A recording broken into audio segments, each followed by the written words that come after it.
Tender Ray Beef, no other beef so fresh can be so tender, presents Hearts in Harmony, transcribed. K is for Kroger, C is for cut, B is for beef. KCB means Kroger cut beef, and Kroger cut beef means more meat for your money. That's right, ladies. The Kroger cut by the ruler gives you more meat, less waste. You see, before the meat is weighed and priced, the Kroger method of cutting beef by the ruler removes excess bone, excess waste, and stringy ends. Yes, that's before the meat is weighed and priced. And that's why Kroger cut beef gives you more meat for your money. It's top U.S. government grades of beef, meat that's tender, juicy, rich red, and marbled with just the right amount of flavory fat.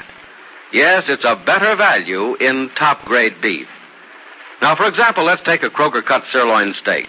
Before the steak is weighed and priced, the Kroger method of cutting beef removes the stringy end, excess waste, and excess bone. So you get a better value because you don't pay steak price for stringy meat, excess bone, or waste. But whether you buy a steak or roast, you receive more meat, less waste. That's at your Kroger store. Visit your neighborhood Kroger store soon. Get Kroger cut beef and get more meat for your money. And now, Hearts in Harmony. It's been just a week since Barry Carlton shocked Penny with the news that because of insanity in his family, he felt that he'd be doing her an injustice if he married her. Her heart broken and her dream shattered, Penny, however, has refused to give up hope for a future with the man she loves. She says to her invalid foster father, Jed, "You're probably wondering why I'm taking this the way I am, aren't you, Jed?" You're taking it the way I expected you to, Penny. A few tears, a few bad moments, periods of depression when you think too much. But in general, a rather stoic attitude. You're being adult about it. And you know why? Because you haven't given up hope. That is, so far. You think I will give up hope? I hope not. But hope's an unsatisfactory thing to hang a life on. Hope's too flimsy. Hope can fade. No, sir, I'm not going to give up hoping, Jed. Why should I? Barry seems perfectly normal. So far, only one doctor's told him that it'd be unwise for him to marry. He'll see other doctors, and I have faith that those other doctors will tell him it's perfectly all right. Yes, but, child, what if they don't? Well, I'm not even going to think about that. Well, that's smart in a way, foolish in others. You're basing your future on hope against hope, on a dream that has only the slimmest chance of coming true. You're not facing the future with facts, only with wishes. If all I have is a wish for the future, then you don't know what that wish is. And if a wish is a flimsy thing, then my future isn't sure. Oh, I'm not afraid of uncertainty, Jed. Of course, I'd like to know what lies ahead of me, but that's wanting the impossible. And I won't ask for that. Child, the future is a fearful thing to some, and there should be no fear of the future for those who are young. For youth is a salve that can heal all wounds. And if you're young, there's not one mistake you do not have time to rectify, or one heartache you do not have time to outgrow. Guess that's why I'm full of hopes and wishes. That's why I'm strengthening my faith as much as I can. With thought after thought that things will work out for Barry and me. Building a dam of hope against a flood of futility. Are you? Well, I hope it holds. It has to, Jed. Darling, Barry'd want me to be this way about it. I know that he hasn't given up hope, or certainly he wouldn't be out searching. What's he looking for? Someone to tell him it's all right. Someone to tell him he's all right, but he can marry me. And he was the lad we thought so weak, the spoiled rich man's son who would never amount to anything. You fell in love with a man, didn't you? I fell in love with the finest man I've ever met. Of course, he has a host of faults, but I think it was his faults which made him what he was. Jed, I'll never know anyone so grand again, or have a love so great for anyone. Wait, child. You're on the edge of tears, and that's no place for anyone with faith and hope to be. Or are the faith and hope that you profess to have not as strong and real as you say? I don't know. Well, let me tell you then. Can you? I think I can. At least I'll try to tell you. They're strong, child, and real. Because you're strong, mentally and spiritually strong. Now, don't ever doubt it. And know this, that a person's hope and faith is as strong as that person's spirit, as steadfast as that person's integrity and strength of character. You must keep faith with your faith, because your faith is good. And you must be true to your hopes, because your hopes are strong. You think I'm slipping, don't you? You see a falseness to all this bravery I seem to show. Well, I'm not going to slip, Jed. And there's nothing false about the way I feel. I'm not talking about that now, child. I'm talking about that vague tomorrow we always refer to when we speak of the future. I'm not one bit afraid of the future, Jed. I know it may not bring me anything I want or one small fraction of the things I lost when I lost Barry, but I'm not afraid. I'll take what comes. Well, we all have to do that, don't we? Yes, in a way we do. But there are some who look back as they live life and remember what they almost had and almost were and, except for a stroke of ill fortune, could have been. I don't intend to look back. Only to look ahead. Lot in the Bible was warned that he must not look back. But if you remember, the temptation was too great. He had to turn his head. I won't turn mine when this is over and out of my system. At least if it must be over and there's no hope. I will go on and won't look back. I promise. No, don't promise me, child. Promise yourself. You're the one who will suffer when you look back on your memories. And I must warn you, those memories will always be there, attractive to look back on, too. You must find something in the future to look ahead to keep your eyes on, or you'll look back on your memories and dream with Barry Carlton and suffer. Hello, may I come in? Oh, hello, Grace. Yes, Mother, come on in. Oh, you're feeling a lot better today, aren't you, dear? Mm-hmm, a great deal. I'm glad. Well, now I feel better today, too. Aren't you glad about that? Jed, you feel so much better every day. In a month or two, you'll be a Superman. Oh, maybe Jed's been taking some of his own advice or talking to himself. Yep, Jed's always saying things to make people feel better. Well, if talk could cure people, I think I'd be a great doctor. But seriously, the talk isn't worth much, child, unless it has a meaning to the person who listens. Darling, everything you said has a great deal of meaning to me. Well, what were you talking about? Or shouldn't I ask? About my future. Oh. I think the child's got hold of herself, Grace. I think she's going to be all right. Oh, darling, you have to be.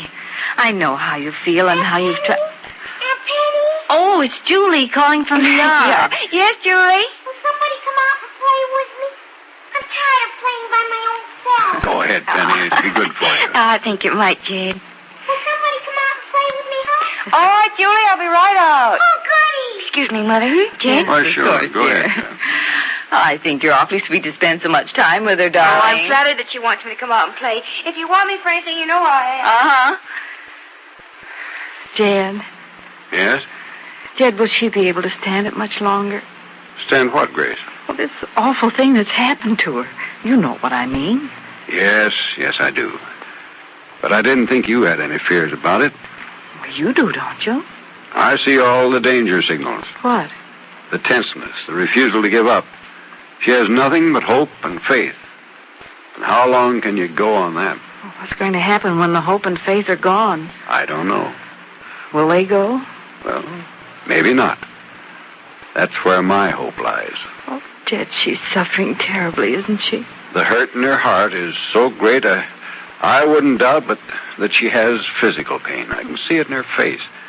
Her eyes have lost their luster. The smile is there, but it isn't the same. Oh, Jed, it's just as if she were dying inside. It is. And there's no medicine to cure the ailment either. Nothing to dull the pain but the anesthesia of forgetfulness. Will she forget, though? How can she? Her whole life was wrapped up in Barry Carlton. Her whole future was her hopes and dreams and plans with him. I know, and now they're gone. And the stark tragedy of it all is that they'll never come back. I don't see how any doctor can say it's safe for them to marry. The sort of thing that killed Barry's father and grandfather will bring him to the same slow, lingering, and unpleasant end. I don't blame him for not wanting to subject Penny to such a thing. I couldn't subject the girl I love to anything of that nature. Then she's wrong to hope. She's wrong to hope, and she's right to hope. Oh, Hope and faith are our only salvation. Without hope, she won't be able to go on. What does it matter if her hopes are in vain? But it seems so tragic to hope when there is no hope. Jed, do you think she knows there's no hope? You look at her out there in the yard and answer that for yourself. Oh, she and Julie get along beautifully, don't they? To look at them together, you'd never know that Penny had a heavy heart or that Julie is lonesome for her mother. They're a great deal alike, these two. Mm-hmm. They can light the dark unhappiness. When you're falling off the bridge to the castle, Aunt Penny, now you're swimming around in the water. Oh, you should have warned me that the bridge was so narrow. I didn't want to. I wanted to see you fall off the bridge. Julie, that isn't nice. But it's only pretending, Aunt Penny. I wouldn't like to see you really fall off a real bridge. That would be bad. That would be very bad. Oh, okay. Now I'm out of the water and on the bridge again. What do I do to get into the castle? You knock on the door. Like this. Knock, knock, knock. Uh-huh. And then I open the little window in the door and I say, "Who's there?" And what do I say? You say, "It's the Queen, and I want to see Princess Julie." It's the Queen, and I want to see Princess Julie. Well, now what happens? Then I open the door like this. And then you walk in. Like this. Uh-huh. But be careful, Queen, or you'll bump into the wall. I think you better tell me where things are before we play this game again, Julie. Well, I don't know, Aunt Penny, until I start to play. Then I make things up as I go along. I see. Well, am I in the castle now? Mm-hmm. But first I have to close the door so the Black Knight won't come and try to steal Princess Julie away. Aren't you Princess Julie? Not yet. I will be when we get to her, though. Oh, right now you're the knight.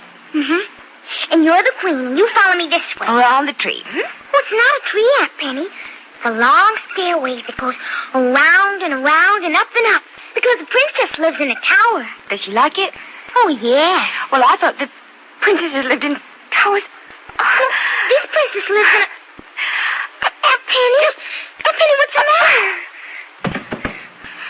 Aunt Penny? Aunt Penny, why did you fall down? Why did you... Aunt Grace? Uncle Jed, come out here, quick! Something bad has happened to Aunt Penny! What has happened to Penny Gibbs? Is this collapse the result of an emotional strain?